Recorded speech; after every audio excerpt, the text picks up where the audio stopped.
Hello, my name is Mairi Cowan. I'm a history professor at the University of Toronto and chair of the Educational Committee for the Champlain Society.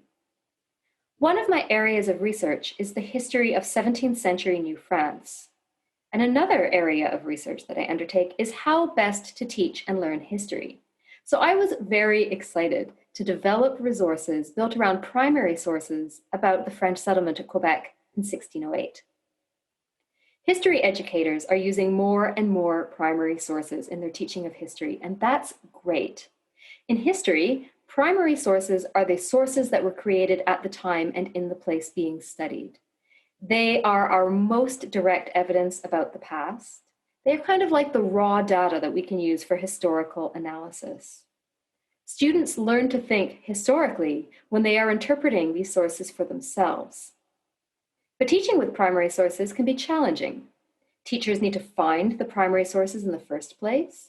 They need to select which of these sources is best suited for their students and their topic.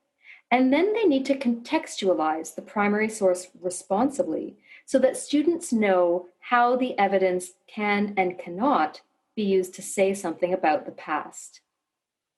The Champlain Society can help. Founded in 1905, the Champlain Society has a mission of opening new windows to explore Canada's past. We want students to learn history well, so we've created some free online resources. These are built around primary sources that are important, accessible, and responsibly contextualized. These are the teaching resources from the Champlain Society, primary sources in historical context. Let me show you a bit about these resources and how you can use them to teach history. We've started with two packages in our series. Both are about the French settlement at Quebec in 1608, which is a significant event in Canadian, North American, and world history. For grades 4 to 8, we have Building the Habitation, an educational resource for teaching and learning about Samuel de Champlain at Quebec. For students in secondary schools, we have Perspectives on the Habitation, an educational resource for teaching and learning about the place of Quebec in the early modern world. Both are in the form of PDFs that can be read online or downloaded onto a device or printed up and read in hard copy, whichever is easiest for what you want to do.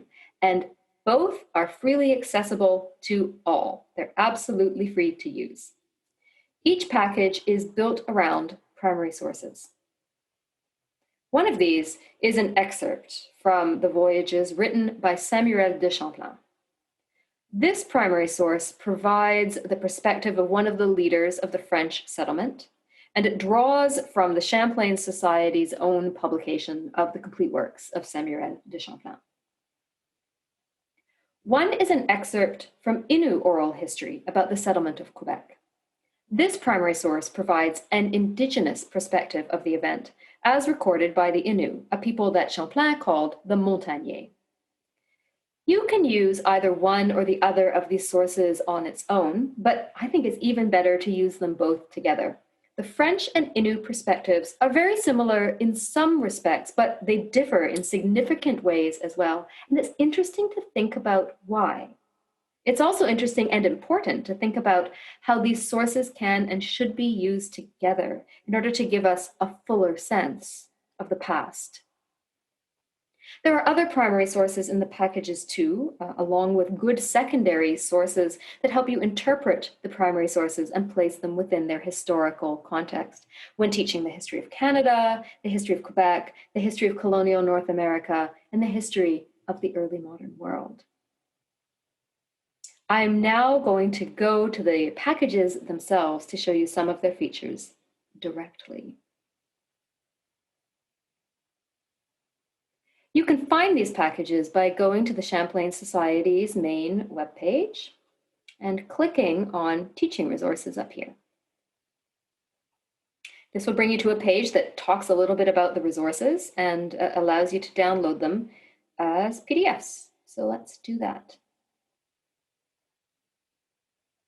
I'll go back and forth between these two packages. They share a lot of material in common, although it's adjusted for the appropriate level of the students in each case. Here we are in the perspectives on the habitation. Early on in the package, we provide you with an introductory essay to give you historical context for the St. Lawrence Valley in the early 17th century. This is designed to help teachers gain some historical background on the material.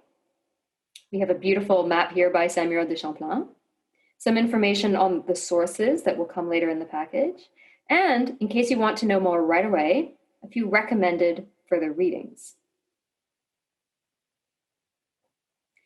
In each case, there is a lesson plan with some suggestions for questions you can ask students, some follow-up questions you may want to use to guide a discussion. Sometimes other sources you can bring students to, so to enrich their understanding further. I'll show you what this looks like in the building the habitation plan as well. So again, some suggestions for what you can ask students to do. And then we also have some visual sources. You can see them most fully here in the building the habitation plan. Here's an image of the Habitation. This one is the one that is engraved by Samuel de Champlain himself. And we also have some more modern imaginings of what the habitation might have been like to help students visualize how it may have looked in the early 17th century.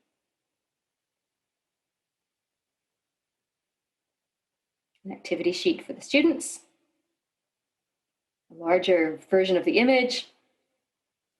And then we have the first substantial excerpt from a primary source, in this case, the Voyages of Samuel de Champlain. At the top, some introductory information about the source and its history, the publication history, which could be important for how you interpret it. And then the source itself. The original version is published by the Champlain Society with marginal glosses that I have created to help explain some words and phrases that may be unfamiliar to the students or perhaps confusing because their meaning has shifted over time. So here is the source. There's a lot to see. And then, following that, is an excerpt from Innu Oral History. It's presented for you both in the original French, in which it was given, and then also in an authorized translation into English. After these sources, we provide some additional activities that you may want to give to your students. These activities will encourage your students to stretch their understanding in different ways. So for example, if the students want to demonstrate their understanding beyond the forums that have already been used in this package, we supply some suggestions for how they might want to write essays or build physical models. If they want to extend their understanding into domains beyond what is usually covered in a history class, we have some suggestions for how they may want to bring these activities into the study of contemporary politics or ecology. These resources introduce students to some of the most important sources for one of the most significant events in early modern North American history. And they do so in a way that encourages responsible interpretation with support by reliable scholarship. The primary sources themselves are full of fascinating information.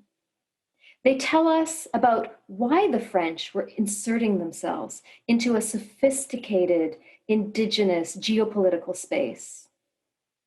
They tell us about how Champlain's efforts in 1608 were connected to earlier incursions by French and other would-be colonial powers into North America. They tell us about a winter that was so hard on the French settlers that of the 28 who first landed in the fall of 1608, only 8 were left alive the following spring. And they tell us about the ways in which the indigenous peoples of the St. Lawrence Valley sometimes helped, sometimes hindered, and always shaped French designs. These sources can get students thinking about big questions about significance, continuity, and change, cause and consequence, and the ethical dimension of historical interpretation. They can also provide evidence for the rich details of daily life more than 400 years ago, what people ate, how they tried to treat illness, what they thought of the natural world. If you enjoy these sources and you would like to read more, you may want to consider getting a membership in the Champlain Society. Educators get a special rate. Or you can ask your school board or library to purchase access to the digital collection. This collection contains more than 100 volumes of edited primary sources. That amounts to more than 50,000 pages, all of them fully searchable. Along with the complete works of Samuel de Champlain, there are edited volumes of texts written by famous explorers, politicians, and military leaders, as well as the records of merchants and bankers, and the journals and letters of travelers and settlers. Whether you're a member or not, we hope you enjoy other things that the Champlain Society has to offer too, such as its podcast, Witness to Yesterday. It features episodes that are probably of great interest to your students that you can use in your classes, like the history of the Bank of Montreal, or the devastating influenza pandemic of 1918 to 1919. If you're looking for additional short, accessible textual sources, you may want to look at the Champlain Society's blog, Findings Trouvailles. This is a series of brief essays written in accessible form, but built on solid scholarship, each centered around an individual interesting source. So a record, for example, of a Jesuit priest in the 17th century suffering from some kind of frenetic state who was treated using both opium and holy relics, or a much more personal source of a family's grief during the First World War and what this can tell us about the history of emotions. Please do look at these resources and anything else you can find from the Champlain Society that you think would be helpful in your teaching. If you do use the teaching packages that I spoke about earlier about building the habitation and perspectives on the habitation, consider filling out this survey for us. We are going to use its results to help inform what packages we design next, what their topics will be, and what the packages will contain. Thank you so much for listening. I hope that you enjoy your exploration of these and other primary sources, and thank you very much for caring about history.